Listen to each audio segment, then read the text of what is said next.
कि इस्लाम में joint family system है ही नहीं, लेकिन हमारे पास बकसरत ये चलता है। यानी अभी भी हम इस गैर इस्लामी तहजीब के इस बंधन से आज़ाद नहीं हो सके, इल्ला माशाअल्लाह। जॉइंट फैमिली वो एक अजीब सा हमारे पास एक चल रहा है, और उतना ही नहीं बल्कि हजरत के पैर कब्र में लटक रहे। तो जहन ये काम कर रहा हजरत का भी सबका, जब तक अब्बा जिंदा है सवाल ही पैदा नहीं होता। तो बेटे छोड़ो, हालांकि अंदर चिंगारियां सब जगह सुलगती रहती है। कमरे जब बंद होते ना तो मियाँ भी बातें ये चलते, आप तो ज़्यादा कमाते, भैया थोड़ी इतना कमाते, अपने बच्चे भी 4 है, वैसे 8-10 कहना चाहिए मुझे, उनके बच्चे तो अभी 2 ही 6 है, अपना खर्चा भी ज़्यादा है, वगैरह वगैरह, ये सब चलते रहता है। लेकिन हज़रत ने जो कसम खा रखी, जब तक कब्र में गड़ूंगा नहीं, इन लोगों को अलग करूंगा नहीं। होते बाद में झगड़े, करता है ना, एक करता धरता, जब तक नहीं मरता कुछ भी नहीं होता। गलत बात है। इस्लाम कहता है बच्चे अगर अपने ज़रिए माश के काबिल हो गए, अपने पैरों पे खड़े हो गए, सेपरेशन, मोहब्बतें बाकी रहेगी। क्यों? सुनिए आगे। हज़रत ने तो ज़िंदगी में सोचे कि नहीं, मेरी आंखों के सामने मैं नहीं देख सकता, तो मरने के बाद तो होना ही है। फिर तब आपको सवाब पहुँचता कि अजाब, वो आप तय कर लेना वहाँ पर अल्लाह मियाँ से, क्योंकि हम तो आ नहीं सकते वहाँ तक मदद के लिए, ठीक है, बाद में तो जाना ही है।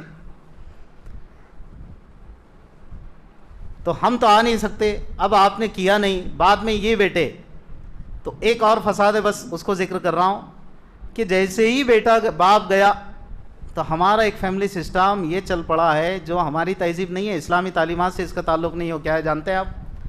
ऑटोमेटिक वो जो बाप था करता कल तक, जैसे ही बाप गया तब कौन बन जाता है करता घर का, बगैर बोले के, बगैर पंचायत के, बगैर मीटिंग के, बगैर मशवरे के। बोलिए ना, अगर 5 बेटे हो तो कौन से वाला बेटा ऑटो करता, ऑटोमेटिक करता? बोलिए ना, ऑटोमेटिक।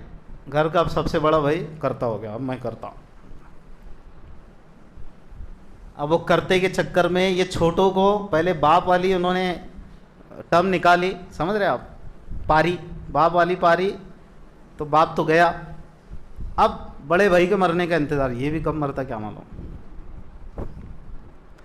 जी हाँ, कई फैमिली मैटर्स में हम बैठते हैं, परेशान है लोग, क्या ज़रूरत है इसकी? क्या इस्लाम ने कहा आपको? इस्लाम तो यह है कि जैसी बाप का इंतकाल हो जाए, अगर कल तक मान लो माले मुश्तरक भी था, बाप के इंतकाल के 3 दिन तक तो आप शोक, मतलब कारोबार ये सब आपके लिए दुरुस्त नहीं है, दिखाओगे भाई बाप हमारा गया है, तो मैयत के घर में 3 दिन तक सो गए, दुकान उकान बंद रखी जाएगी वगैरह वगैरह। अब चौथे दिन अला हाली, जैसे आप पहले ज़िंदगी गुजार रहे थे उस तरह नॉर्मल लाइफ पर आ जाइए, मतलब खुशियाँ मनाइए ऐसा भी नहीं, नॉर्मल लाइफ। और उसके बाद जितने जल्दी हो सके विरासत की तकसीम कर लो, जिसका उसका, जिधर का उधर, किस्सा ख़त्म। लेकिन नहीं, वो बड़ा जो है ना धन का सांप बने हुआ रहता, धन का सांप,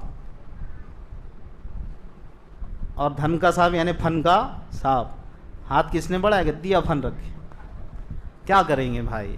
ये गैर इस्लामी तहजीब का असर है। अब 8-10 साल के बाद जो झगड़े चलते हैं, फिर जो झगड़े चलते हैं, तब बताइए बाप की रूह को सुकून कहाँ से हासिल होगा, है ना? तो नजात का रास्ता क्या है? नजात का रास्ता है इस्लाम ने जो हमको फैमिली सिस्टम दिया है, उस सिस्टम को हम अडॉप्ट करेंगे ना इंशाल्लाह, तो सबके लिए राहत होगी, सबके लिए राहत होगी।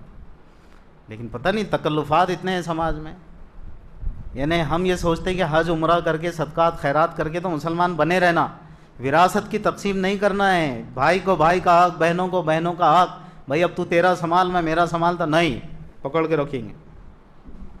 गलत बात है। इसकी वजह से कई मैटर्स में जो हमारा तजर्बा अब तक का, इसलिए कह रहा हूँ, अफसोस होता है कि अब उसको, उस मसला जो उलझ गया उसको सुलझाए कैसे। समझ रहे आप? आते हैं ना जब लोग, तो कई साल गुजर जाते हैं, फिर झगड़े करके आते हैं, दिलों में अब नफरतें हो चुकी है, दूरियां हो चुकी है, ठीक है। अब उसको आते फिर हमारे मुफ्ती साहब इसको थोड़ा कैसा हो, ऐसा ऐसा है, ज़रा हमारा बहुत मसला चल रहा है, हल करके दो। तो जैसे हम वो धागा निकालते हैं उनके मैटर का, तो इसमें इतने गीटा पड़े रहते, गीट, सही लफ्ज़ तो गाठ है, बेफिक्र रहिए, मैं जानता हूँ, लेकिन लोकल लैंग्वेज हमारी क्या, गीट, इतने गीट मारा हुआ रहते उसमें, गीटा, और पूरा धागा रहता गोता गुत। वो मैंने नहीं कहा, वो आपने कहा। अब पहले वो गांठे खोलो, उसको सुलझाओ, सही करो, फिर जाके मैटर सही करो कि भाई अब ये तुमने कब से कमाई शुरू की थी, अब्बा का क्या था असल, फिर उसके बाद क्या हुआ, बहनों का दिए थे क्या, नहीं बोले वो भी बाकी है, फिर ये बड़े ने पूरा अपने नाम पे कर डाला, पूरा कब्जा कर डाला, वो छोटे चिल्लाते अलग। कहीं बड़े का मसला रहता, ज़्यादातर बड़े का रहता, लेकिन छोटों का भी रहता, एक आधा होशियार मजला भी रहता। ये क्यों उलझने हो रही हैं? इस्लामिक फैमिली सिस्टम को हमने इग्नोर कर दिया, नज़रअंदाज कर दिया। जैसा चल रहा चलाओ भाई बस, हाँ टोपी पहन के मुसलमान बन जाना है, ऐसा नहीं होता।